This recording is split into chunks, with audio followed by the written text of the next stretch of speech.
Oh, God. My mom loves Cory Booker. She just texted me. Oh, no. All squishy liberalism is back. Oh, man. Yep. Okay. Everybody loves. Okay. This is I think people are so unimaginably desperate for any kind of motion, any kind of change, any kind of movement.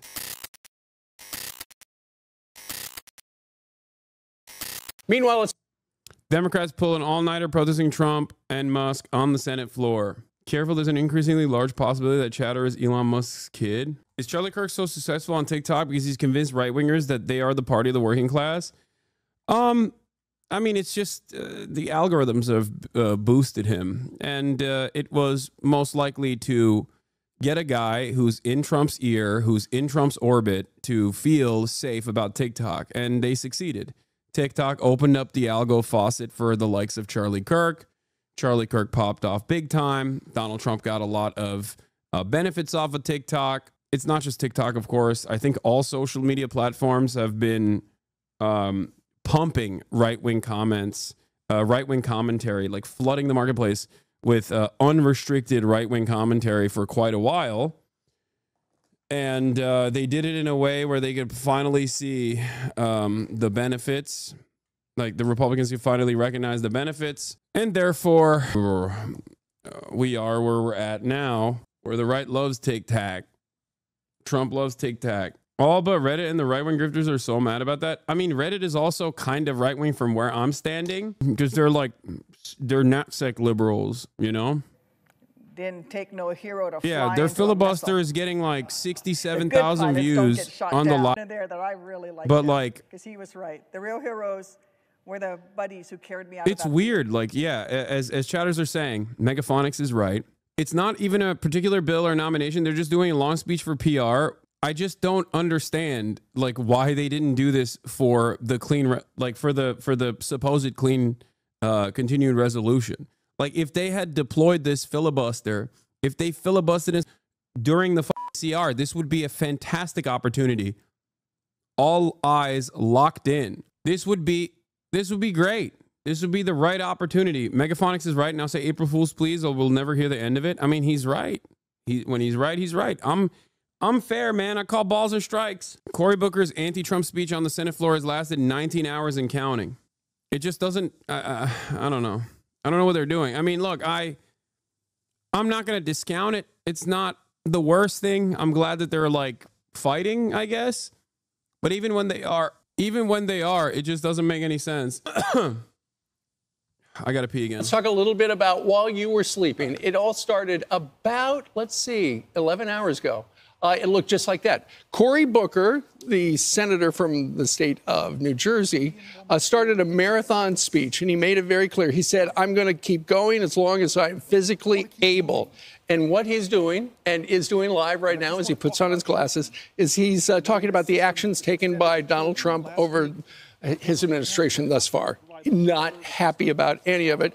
But keep in mind, he's part of the Democratic leadership in the Senate, and Democrats are under pressure from their base to do more to stand up to Donald Trump. How does this work? So he's standing up against Donald Trump, even though Donald Trump is down the street. Do the senators all have to be there? Nope. They have to stay there all night? No, it's not even blocking any legislation. Is he speaking to anyone? Nobody. So he just wants national Maybe attention. he has a few fans. Well, there are a couple other senators who occasionally ask him questions, and he yields the floor. But by yielding for a question, then he still controls the floor. This is not a filibuster, by the way. So here's what did you miss last night when you made that dumb decision to sleep? I rise with the intention of disrupting the normal business of the United States Senate for as long as I am physically able. I rise tonight because I believe sincerely that our country is in crisis. We are not solving the deficit in what they're proposing here. They're cutting and cutting and cutting things that make no sense to cut, and they're doing it for tax breaks which disproportionately go to the wealthiest. Placing tariffs on our biggest trade partners is beyond unfair. This drives the cost of goods up, and the consumer is the one who ends up paying the increase. Even with universities got too woke and had two excesses, the antidote to that isn't to try to shut down the thought of the left. It's to try to make a fair, more competitive marketplace for ideas from all around the political spectrum. How would you do that? I mean, there's just several things that he said are just not true. He's still running on the tax cut for the rich. Not true. And most Americans understand it. And they believe that under the past administration. I really hate Fox and Friends. I really, really hate it. It might be my least favorite program on television. It's just like objecting to observable reality every day of the week. That's all they do. All they do is just up is down, right is wrong. That's all they do. They just sit there and go, everybody knows it. This is wrong. It truly is mind-boggling. There is not a single point that they make that is correct. Why do we even watch it every day? Genuine question. Because Fox is one of the most successful broadcasters. It's the same reason why we watch Asmongold from time to time. Okay? You have to understand what your ideological enemies are saying and thinking in order to claw back your parents and your coworkers from the faucet of misinformation. You have to see what their notes are, where they're getting their notes from.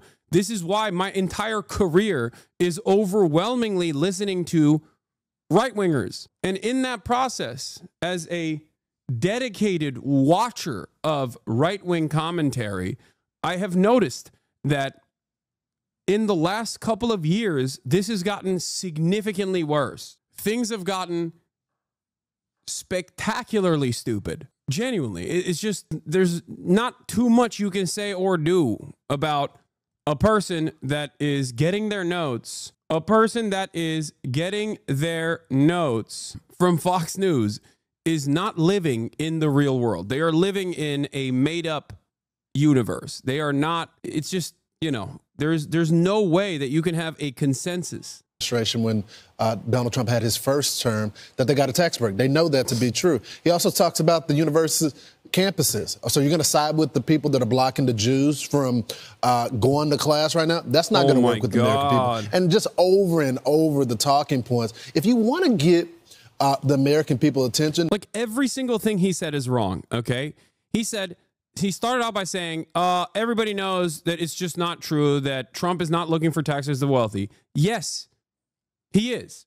He is looking for taxes to the wealthy. That is precisely what he did his first term, and that's precisely what he said he's going to do the second term. I don't know why you would even deny this.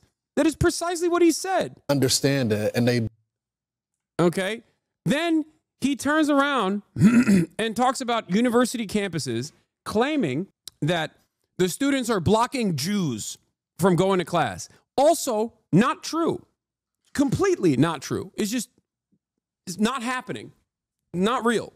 I was there. And members of this community were there every day. It's not true at all.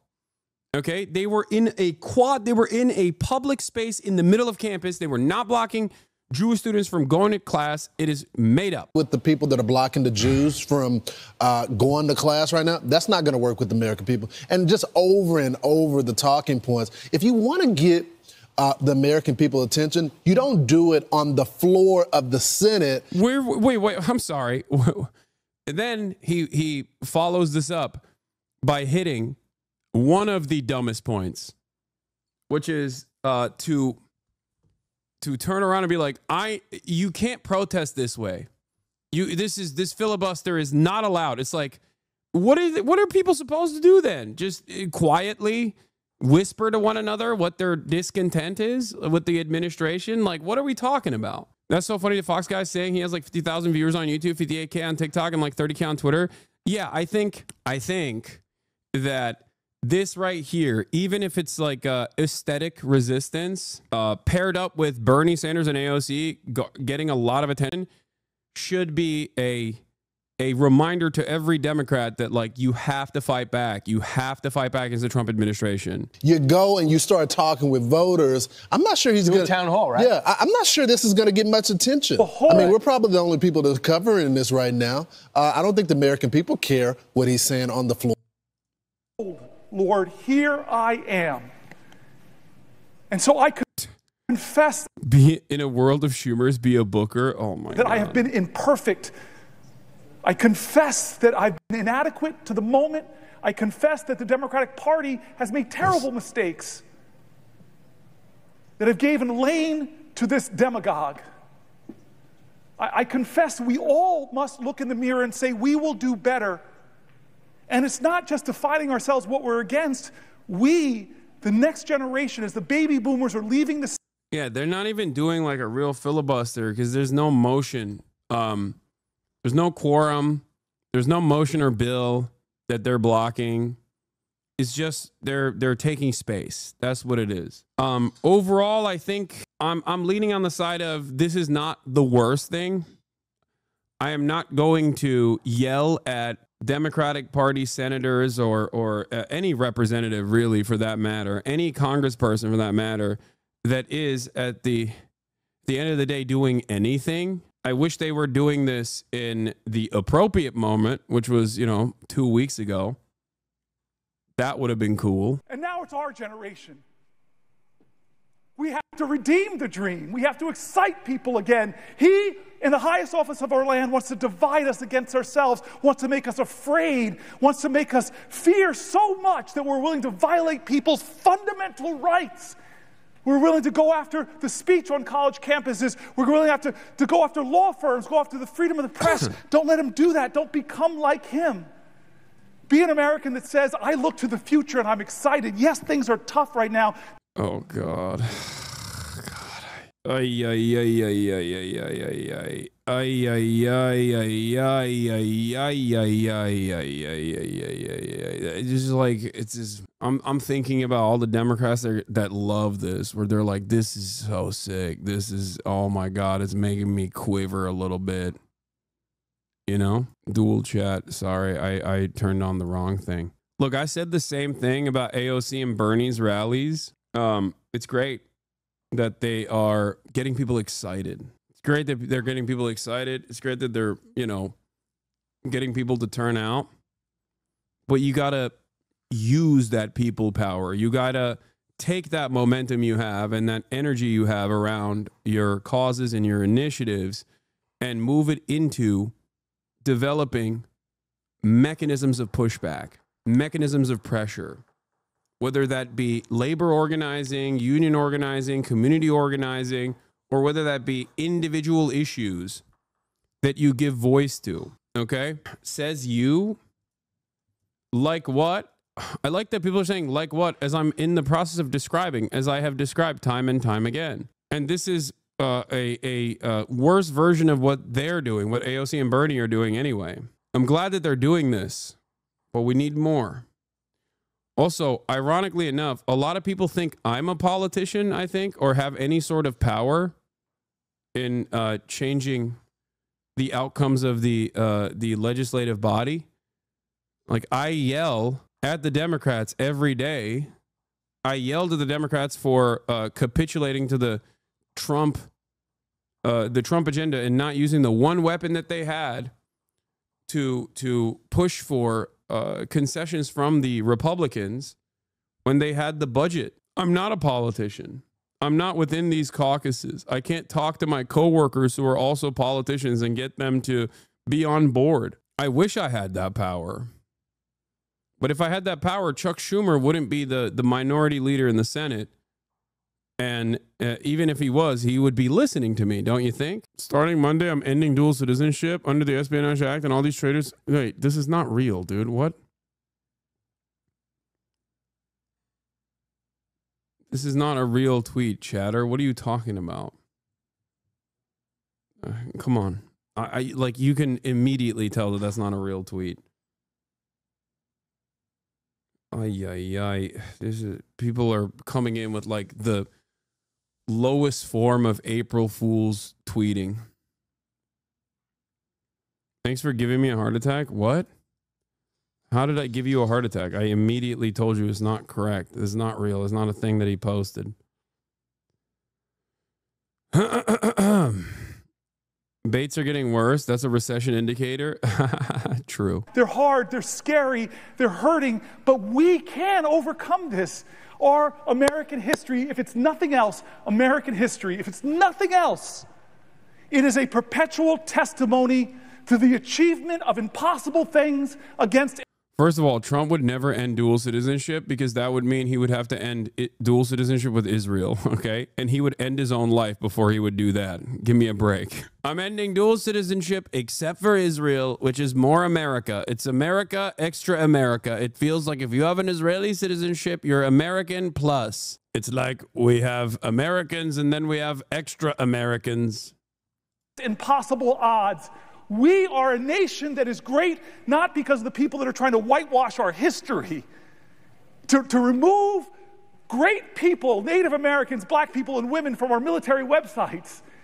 I don't want a Disneyfication of our history. I don't want to whitewash history. I don't want to homogenize history. Tell me the wretched truth about America, because that speaks to our greatness. And so what do I want to people to do? It starts with us, man, and you're doing it. I've seen courage of my colleagues. We're doing it, but we have to do more, and I'm sorry. I'm not going to be a politician that's going to say, we are going to do more for you. I'm going to be a politician. I'm going to be a leader that demands more from America. What? Will the senator yield for one last question? MSNBC spoke to Columbia students about Trump's attacks on academic freedom. That's interesting. It's especially interesting because MSNBC itself, with like Morning Joe, was actively daggering Columbia students and demanding that this basically happen. You know what I mean? What the Trump administration is doing those were the desires. Those were the fucking desires of Morning Joe. Directly. They spent every morning talking to Greenblatt. Oh, God. My mom loves Cory Booker. She just texted me. Oh, no. All squishy liberalism is back. Oh, man. Yep. Okay. Everybody loves. Okay. This is I think people are so unimaginably desperate for any kind of motion, any kind of change, any kind of movement whatsoever from the Dems that like this is enough for them to get like libbed up on it. She is right. You are wrong on this. He needs more from you. He's talking about you. Dude, what do you want me to do? Actually, like, do you want me to do acts of violence or something? Like, what are you talking about? I go to fucking protests. I fund resistance networks in general. I actively urge my relatively large audience to also partake in this. The fuck are you talking about? I think everybody just wants someone else to do some shit. You know? Everybody's like, not me, someone else. What are you talking about? These are the people who have the power, albeit limited, to actually undermine the administration's agenda. I speak to an auditorium, a stadium full of people every day, like-minded people. Urge them to also organize. What are you talking about? More right now. I think he just wants to be relevant. Yeah, I it's think thirsty. that the progressive group has gotten so much attention lately. I think he's seeing like all these younger people or people who are new in Congress. It's so funny. People go, okay, you got to run for office. It's like, dude, what are you talking about? If I ran for office, I couldn't do the most effective thing I do every day. If I did anything else, I would not be able to do the thing that I'm the most effective at. Get all this attention, like AOC, she's not new, but she's always out there. Jasmine Crockett is new. We're hearing a lot from her. I think he's doing this so that we all cover it on the morning show and he gets some attention. But can I just bring up one other thing? If you want attention, Lindsey Graham showed you the template. John McCain showed you the template. Joe Manchin showed you the template. You go out and you make news and you say things that are relevant. Dude, Claudia streams every day. Come on.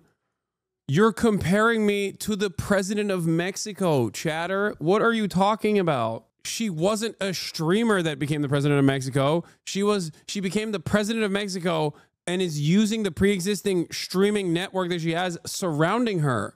What are you talking about?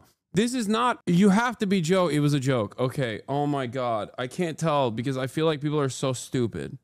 Not saying you need to run for office, but we can stream while running for office. You get record numbers. You are wrong. You're just not correct. Oh my God. This is what I mean. People are just like, it's fine, Hasan. I'm lazy. Dude, I fucking stream 8 hours a day. I do agitprop 8 hours a fucking day, 7 days a week. Motherfuckers are like, bro, you're straight. You're just lazy. That's why you won't do more. No, you all at the end of the day still believe in a singular person being a leader that is going to be that is going to change everything magically. I can't even change the politics of the fucking website that I'm one of the largest content creators on. What are we talking about? And then all the reporters follow you around, Hillary Vaughn and everybody else. They go, okay, we got to get this interview. But just doing a filibuster saying, I really have no agenda. I'm just going to rail against the administration overnight. It's like I'm volunteering to do something when no one's watching. So congratulations. I don't know who your PR guy is, but just go stay active. He has been active. He's been going at it for 11 hours and 12 minutes. Today. But if he wants to break the record, he's got to go another 13 hours because Strom Thurmond actually broke the record. He holds the record. He filibustered for 24 hours and 18 minutes back in Nancy Pelosi 1957. Strom Thurmond was railing against the Civil Rights Act. Remember when Nancy Pelosi did it in those like 4-inch high heels all night? Right. That's a workout. But I would say this, next hour, we will play that Strom Thurmond filibuster. We'll play the whole thing top to bottom. Why is he laughing? Why are you laughing? You think that's funny? Segregationist Strom Thurmond's filibuster? What was he filibustering? Funny, huh? Why is that so funny to you? That's a funny joke? That's crazy. I'm sorry. A black news commentator on Fox News laughing about this douchebag being like, oh yeah, segregationist Strom Thurmond's filibuster is actually the record-breaking filibuster. What was he filibustering? Oh my God.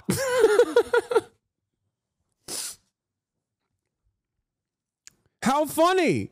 Oh, that's right. He was doing a filibuster intended to prevent the passage of the Civil Rights Act of 1957. Oh, that's funny. Ha ha ha. Yeah. Imagine being that racist, by the way. Imagine being that fucking racist where you were just like, no thanks. Didn't Strom Thurmond also literally have a half black child too? Like a secret child? Am I crazy? Yeah. Yeah, Ezzie Mae Washington Williams was an American teacher and author. She was the eldest child of Strom Thurmond, governor of South Carolina and longtime U.S. senator known for his pro-segregation politics. Of mixed race, she was born to Carrie Butler, a 16-year-old African-American girl who worked as a domestic servant for Thurmond's parents. And Thurmond, then 22 and unmarried. Ezzie Mae grew up in a family of one of her mother's sisters. He did statutory rape on a black woman that worked for his family.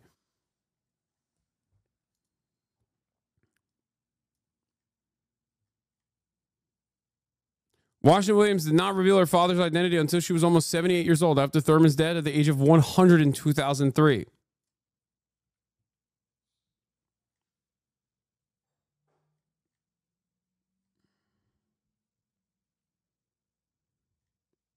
Yep.